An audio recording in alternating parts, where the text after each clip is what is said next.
अच्छा, ऐसा धोखा हमारे साथ किया, भोगोगे तुम। ये जो निकलता है ना भोगोगे, ये अकाट्य होता है। क्योंकि किसी का भी हृदय, मान लो किसी भी जीव जंतु को आप कष्ट दें और उसका हृदय आह भर जाए, तो वो आह वज्र की लेख है, तुम्हें भोगना पड़ेगा। वो आह किसी की ना लेना जिंदगी। कोई ऐसा कोई आह भर करके कह दिया तुम समर्थ हो, हम तो कुछ कर नहीं सकते, और अंदर से दुख, फिर तुम्हारी सामर्थ्य काम नहीं करेगी, मिट्टी में मिला देगी। ऐसा नहीं कि आप जो कर रहे हैं कोई देख नहीं रहा, कोई हिसाब किताब नहीं, जो कर रहे हैं अवश्य में भोक्तव्यम, बहुत सावधान।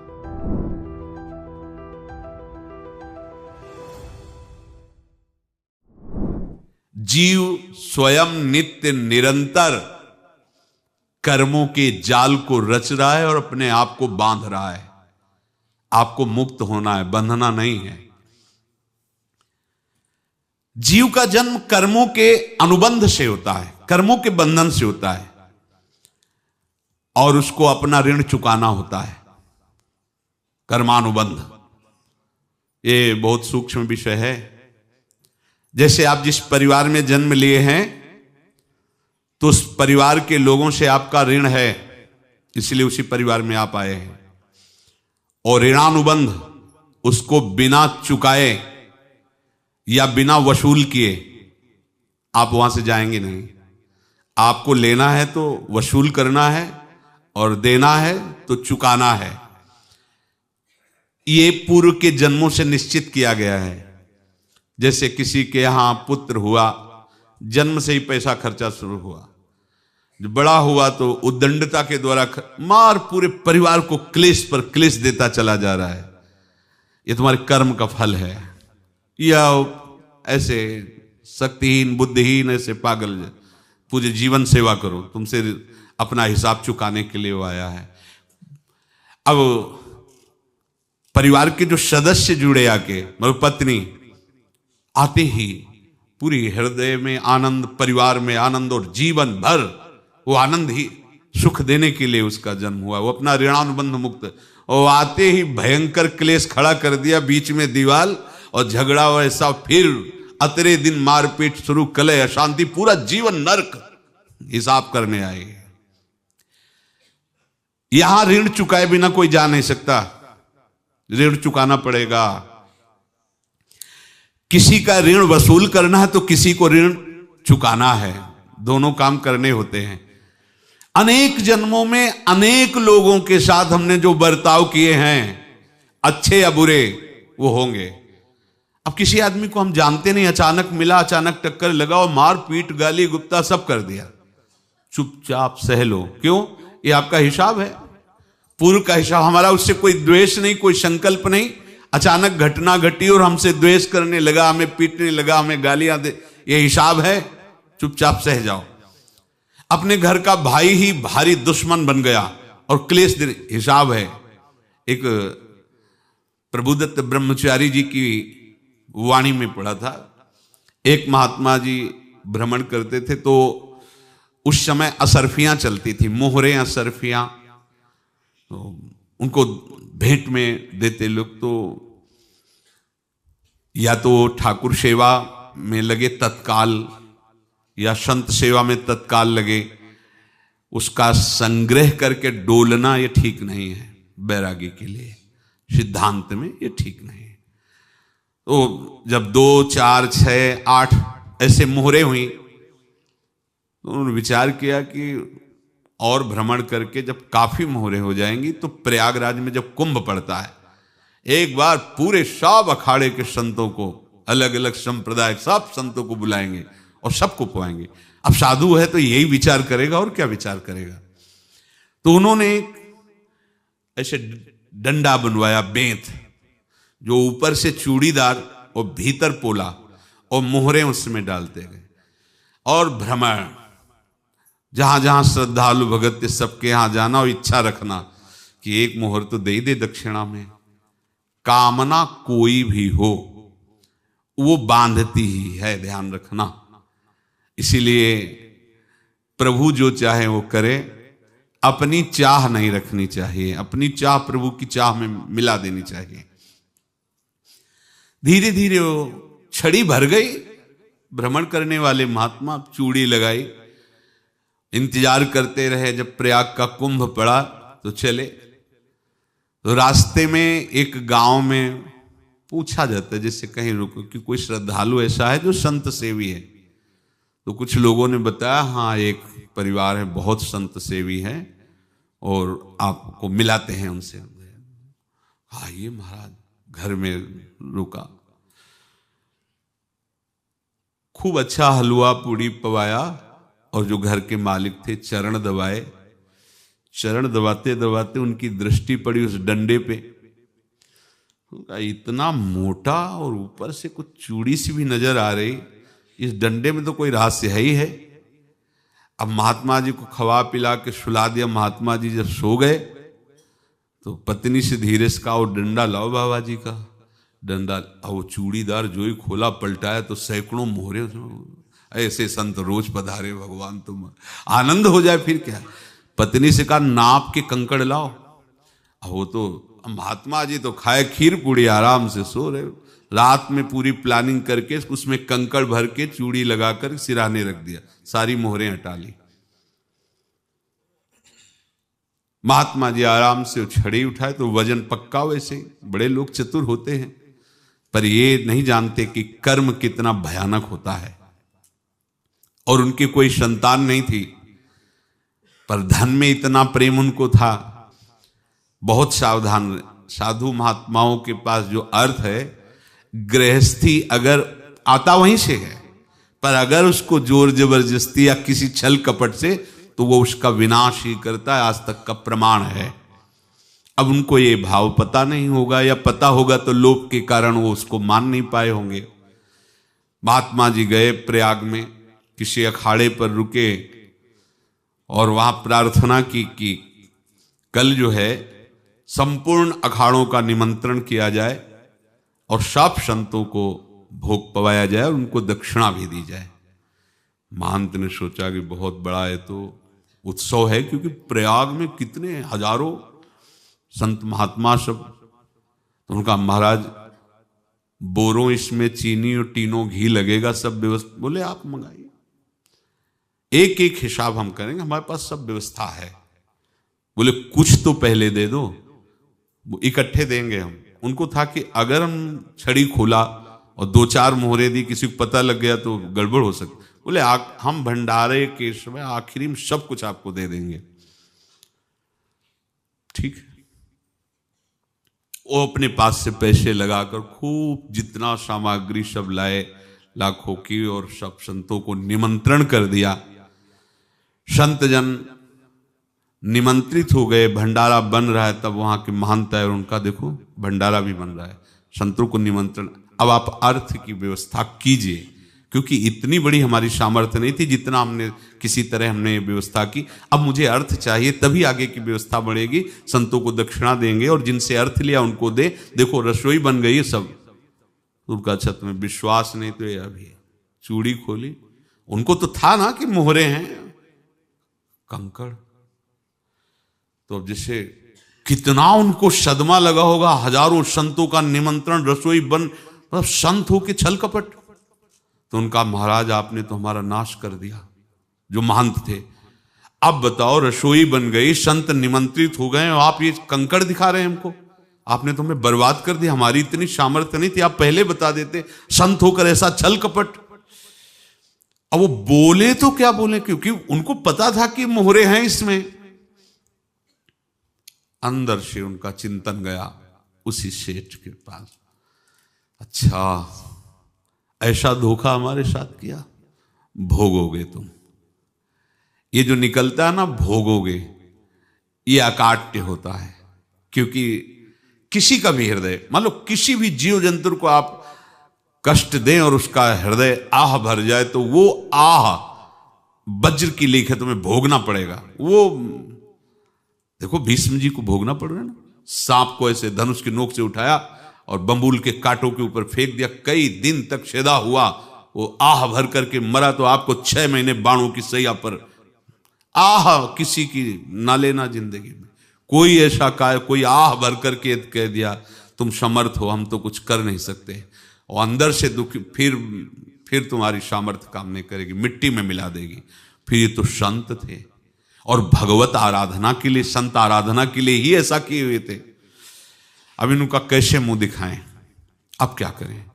सुबह संत जन आएंगे, सबके बीच में हमारी कि देखो इन्होंने, अब क्या करें। गए और संगम में जाके छलांग लगाई, अपने प्राण त्याग दिए। अब उनके तो पास मोहरे थी और व्यापार बढ़ा, और 9-10 महीने बाद ही लड़का हुआ।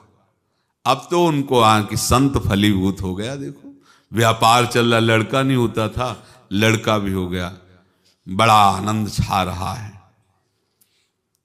जब से वो प्रकट हुए और धन की वृद्धि शुरू हो गई, पढ़ाई लिखाई में उनके खर्चा हुआ सब, बस बीमारी शुरू हो गई उनके शरीर में।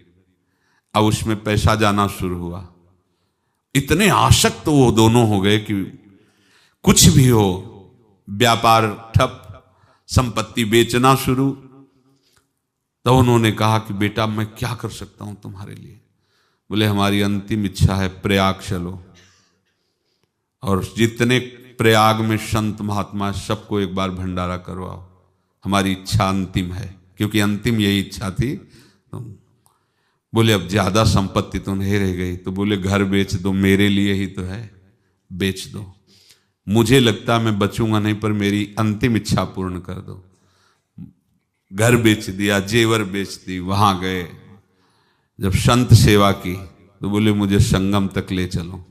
संगम तक ले गए और बोले समझे तुम चुराए थे और हमने उसको छीना है, कुछ नहीं रह गया तेरे पास कुछ, अब केवल ममता और आसक्ति में जलकर मर और नरक प्राप्त कर। मैं वही महात्मा हूं जिसकी तूने मोहरे ली थी, शरीर छोड़ दिया।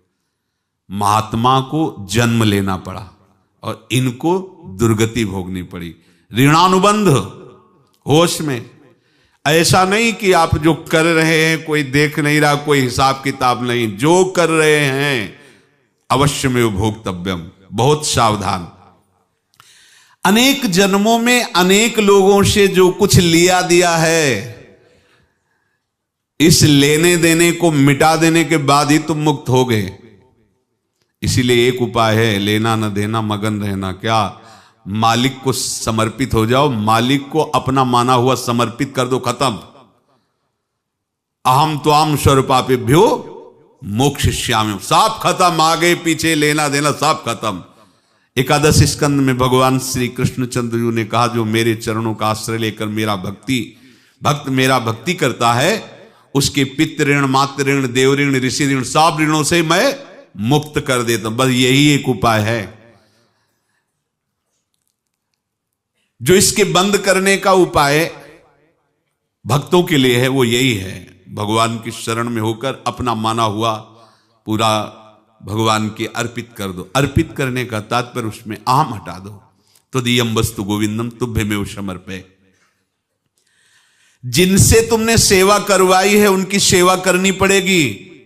जिनसे तुमने जो कुछ लिया है उनको देना पड़ेगा। ये लेने देने का व्यापार जब तक समाप्त नहीं होगा तब तक तुम्हारा जन्म मरण चलता रहेगा। अब आपको यहां समझना है, यदि आपसे किसी ने पैसे लिए बेईमानी करके नहीं दे रहा है तो आप उसको गाली मत दीजिए। आपने बेईमानी की थी इसलिए आपकी बेईमानी हुई है, ले गया, कोई बात नहीं है, बंधन से मुक्त हुए। जो बोझा था चला गया। उसको ऐसा ना देखे कि ये बेईमान हमारे रुपए मार लिए, अब जो कुछ होगा देखेंगे। अगर आप आगे नया कुछ करते हैं तो फिर आगे का हिसाब आपको भोगना पड़ेगा, ध्यान रखना। ऐसा नहीं है कि आपको भोगना नहीं पड़ेगा। एक ही उपाय है कि अब जो शरीर धारण किए इसी में जो भोग ले, आगे ना होना चाहिए। तो क्या करे? सर्वतो भावेन भगवान की शरण ले ले। ये तो सर्वाणि कर्माणि मयि सन्न्यस्य मत्पराः अनन्येनैव योगेन माम ध्यायन्तु उपासते तेषामहं समुद्धर्ता मृत्यु संसार से। ये बड़ा कठिन है पार होना, कोई छोटी मोटी बात है। एक महात्मा बाल्यावस्था से भजन करते थे, शालिग्राम भगवान पास रखते थे और उन्हीं की आराधना करके बस पाठ नाम जप और भ्रमण करते थे। यौवन अवस्था थी, गंगा जी के किनारे अपने ठाकुर को विराजमान करके स्नान करने के लिए कपड़ा ही उतार रहे थे कि 90 लोग आ गए, भाला तलवार सब ले, मारो मारो इसको मारो, घेर लिया। तो उन्होंने हाथ जोड़कर कहा हमने क्या अपराध किया, कोई सुन ही नहीं रहा। तो उन्होंने कहा मार तो डालोगे ही आप 90 लोग, हम कोई अस्त्र शस्त्र तो लिए नहीं, एक बार हमें गंगा में डुबकी लगा देने दो और अपने ठाकुर को स्नान करा देने दो, फिर इसके बाद आप मार देना। भगवत इच्छा से वो लोग रुक गए, स्नान किया और अंदर से प्रार्थना की, प्रभु ये क्या लीला है आपकी, आपके सिवा मेरा कोई है नहीं और ये मुझे मारना चाहते हैं। तो भगवान ने जानते हो क्या कहा उनके अंतर में, तुम मेरे में ध्यानस्थ हो करके शरीर को छोड़ो, ये लोग मारेंगे, ये मेरे भजन का फल है कि तुम्हें 90 जन्म नहीं लेना पड़ेगा, एक ही जन्म में 90 मिलके, तुमने 90 हिंसा की थी पूर्व में, तो तुम्हें 90 बार जन्म लेना होता और एक एक करके मारते। ये मेरे भजन का प्रताप है कि एक बार में ही 90 का हिसाब हो जाएगा। तुम आंख मूंदो, मेरे ध्यान में मगन रहो, मेरे प्रताप से तुम्हें कोई चोट नहीं होगी और स्वाभाविक मूर्छा अवस्था में प्राण तुम्हारे छूट जाए। ऐसा ही हुआ, ऐसा हुआ। तो ये बात समझ लो कि ये जो कर्मानुबंध है, ऋणानुबंध है। आप देखो, अगर शाप महात्माओं ने दिया कि तुम्हारे वंश का इससे विनाश होगा, तो भगवान भी परम धाम जा रहे तो उसी कील से, बाण की नोक में जो मछली लील गई थी छोटा कण, उसी से की नोक बनाई और उसी नोक को प्रहार किया, भगवान के श्री चरण में वही बाण की नोक लगी और भगवान ने स्वीकार किया ना। भगवान का बड़ा लीला विचित्र है। अगर छुप करके उधर रामावतार में बात, तो इधर ऐसे स्वीकार किया है भगवान ने। ऐसा कहीं नहीं दिखाया कि मैं भगवान हूं तो मैं अपने लिए, ऐसा नहीं दिखाया। नारद जी का हित किया पर नारद जी ने शाप दिया तो भगवान ने स्वीकार किया। बंदरों ने ही सहायता की, जैसा बोले थे वैसा। ये लीला इस शरीर में भोगनी पड़ेगी। हाँ, ज्यादा को कम में भुगता देंगे, पर अब अगला शरीर ना मिले, इसके लिए सर्वतो भावेन भगवान के आश्रित हो जाए। जैसे आपने दुकान फैला रखी है तो उसमें दो काम होते हैं, लेना और देना। किसी को उधार दिया है तो हमें उसे लेना है, और कोई नगद देकर सामान ले रहा है तो उसे सामान देना है, या उधार लिया है तो हमें उधार देना है। अब अगर दुकान बंद करनी है तो तुम्हें देने वालों पर जोर देना है, लेने वालों पर जोर नहीं। लेने वाला तो जाओ हम क्षमा किया, समर्पित किया, हमारा कोई संबंध नहीं, खत्म हो जाए, वो खुशी हो जाएगा। लेकिन देने वाला तुम अगर दुकान भी उठा दोगे तो जहां भी रहोगे तुम्हारे पास वो आएगा, लाइए हमारा। तो देने पर नजर रखिए, जिसका जिसका हिसाब है वो आपके सामने आता जाए, हटाते जाओ। लेने पर नजर मत रखिए और दुकान फौरन उठा दीजिए, नहीं अगर लेते देते रहे तो चलता रहेगा। आगे चलकर कुछ लेना न देना, मगन रहना बस अपने प्रभु के चिंतन में। अब हम कैसे जाने कि किसको क्या देना है, हमें क्या पता? तो हम पूरा हिसाब जिनको पता है उनको दे देते हैं, समझ रहे हो? उनको पता है क्या लेना है क्या देना है, तो इनके पास पहुंच गए, सरकारी हिसाब से सब बराबर कर देंगे। हमको अपनी जिम्मेवारी इनकी चरणों में समर्पित कर देना है, तभी हम जीवन मुक्त होंगे। ये रहस्य की बात है। प्रभु कह रहे हैं, यस्य सर्वे समारंभाः काम संकल्प वर्जिताः ज्ञानाग्नि दग्ध कर्माणं तमाहु पंडितम बुधाः। जिसके संपूर्ण कर्मों के आरंभ संकल्प और कामना से रहित हैं, तथा जिसके संपूर्ण कर्म ज्ञान रूपी अग्नि से जल गए हैं, उसको ज्ञानी जन भी पंडित कहते हैं, बुद्धिमान कहते हैं। पूज्य श्री भाई जी महाराज कह रहे हैं, जैसे वहां ज्ञानाग्नि से दग्ध कह रहे हैं, तो अपने वृंदावन वासियों का प्रेमाग्नि से सब कर्म संस्कार दग्ध होते हैं। जिस समय आपके हृदय में भगवत प्रेम का प्रादुर्भाव होगा तो लेश मात्र कभी तुम्हें दुख नहीं भोगना पड़ेगा। प्रेम का प्रादुर्भाव होते ही दुख का नाश हो जाता है, महासुख। जब प्रेम का प्रादुर्भाव होगा तो समस्त पाप भस्म हो जाते हैं, अशांति नष्ट हो जाती है, संसार ज्वाला स्पर्श भी नहीं कर सकती है।